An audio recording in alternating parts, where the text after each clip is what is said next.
Coming up today on TechLink Daily, people aren't torrenting Arrested Development because they say Netflix is affordable enough. New rendering technology can bring life to hair. And of course, please save podcasting. A company out there is trying to, well, extort money out of you. All of those stories and more coming up right now.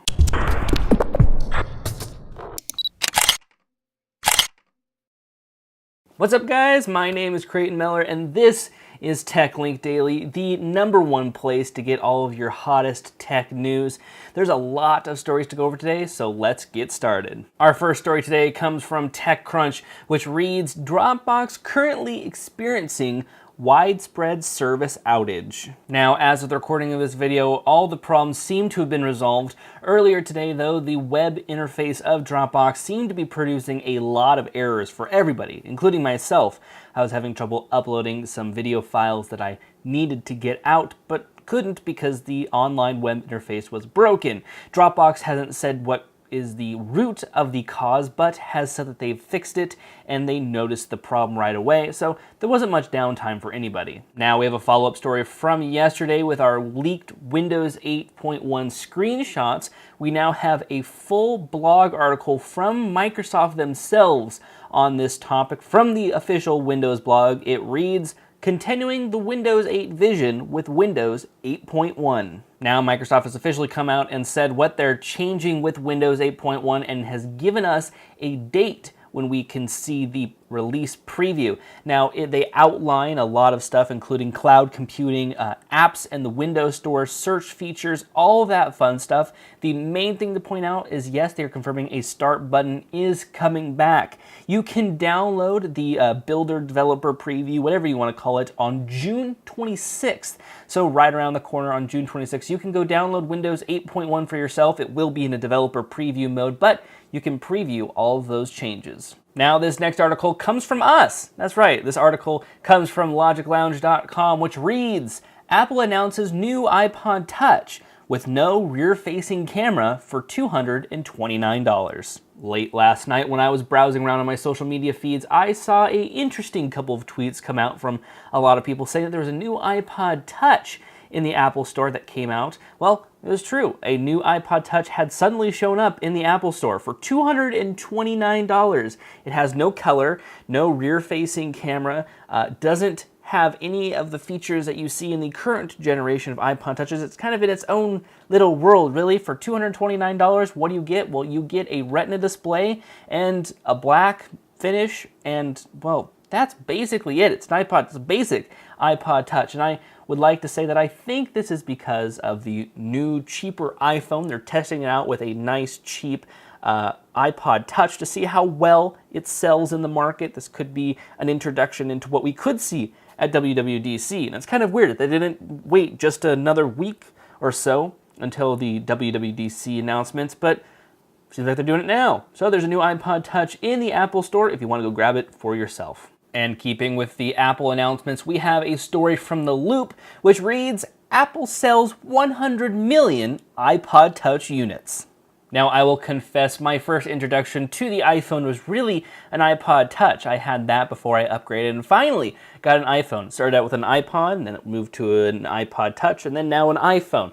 It's great, right? 100 million units sold since they started selling it just a few short years ago in 2007. That's a lot of units. Apparently very popular with the teenage region because, well, some parents don't want to pay that full price for an iPhone. So what do you get them? An iPod Touch, which can do all the same things except make calls. Still got to have a phone for that one. But hey, it's something to get into the market and definitely, I believe, persuades a lot of people to finally upgrade fully to the iPhone. Now, for all you TV watchers out there, here's an article from The Verge which reads, Fan TV revealed.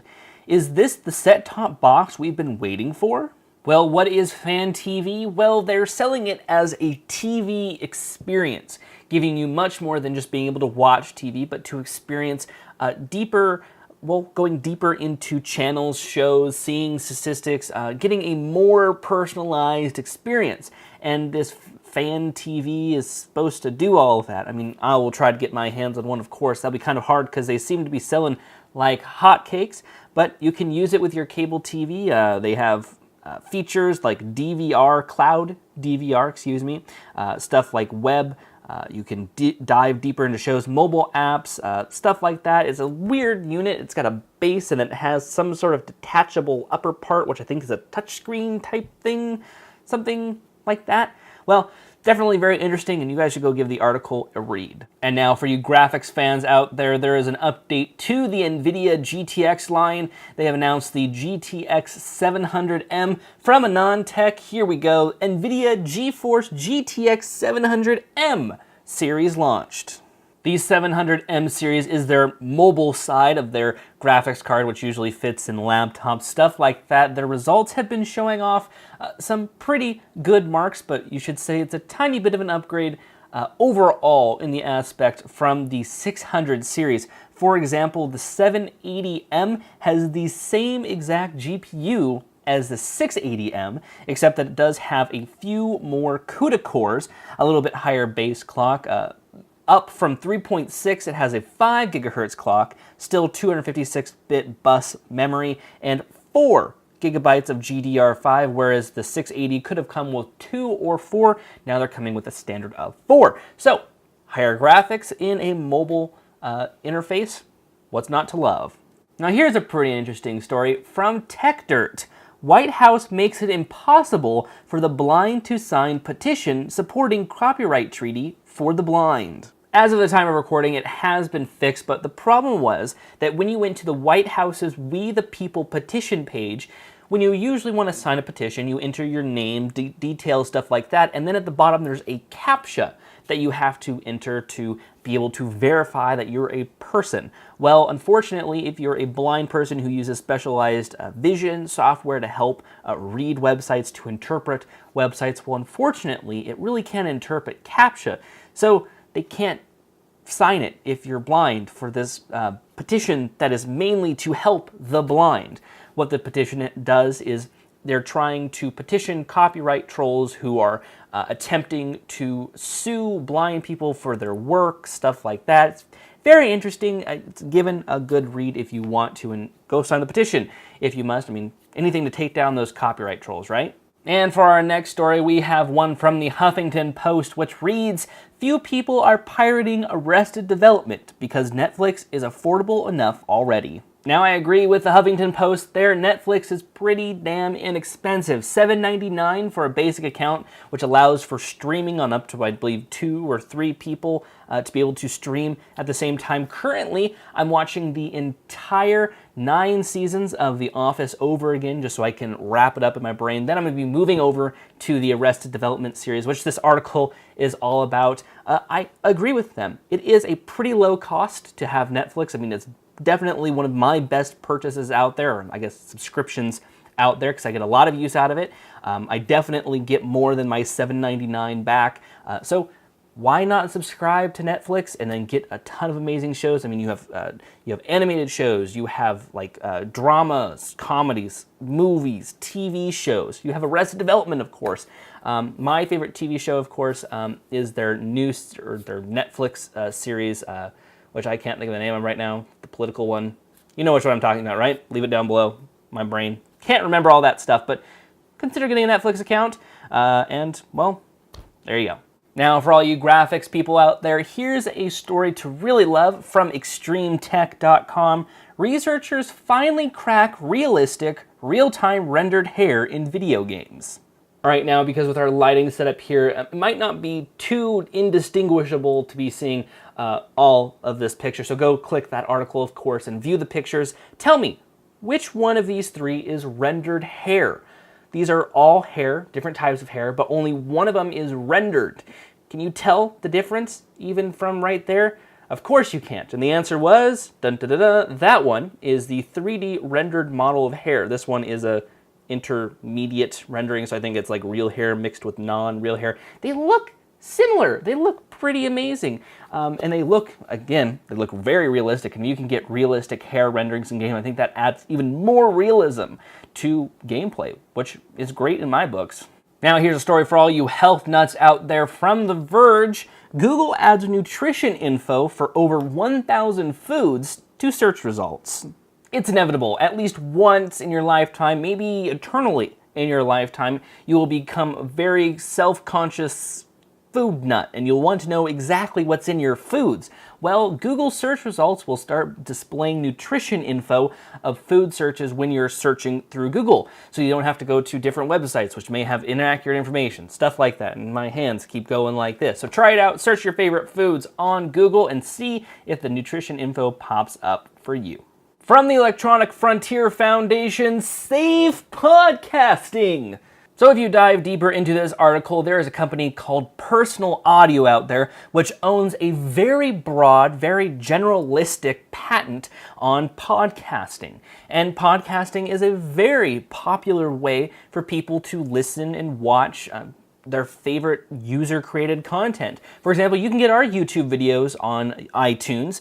You can just search Logic Lounge. We're there. We had a audio podcast as well that kind of got discontinued a little while back. But the main reason that we're talking about this is that this company, Personal Audio, is suing the heck out of everybody with podcasts, with their generalized patent. And so the Electronic Frontier Foundation is trying to raise $30,000 to go to court against Personal Audio with the USPTO, U.S. Patent Office. Is that right? Yeah, something like that. They're trying to go to court to try to invalidate that patent. So go there, donate. They're at $12,000 right now with 172 supporters with a goal of $30,000.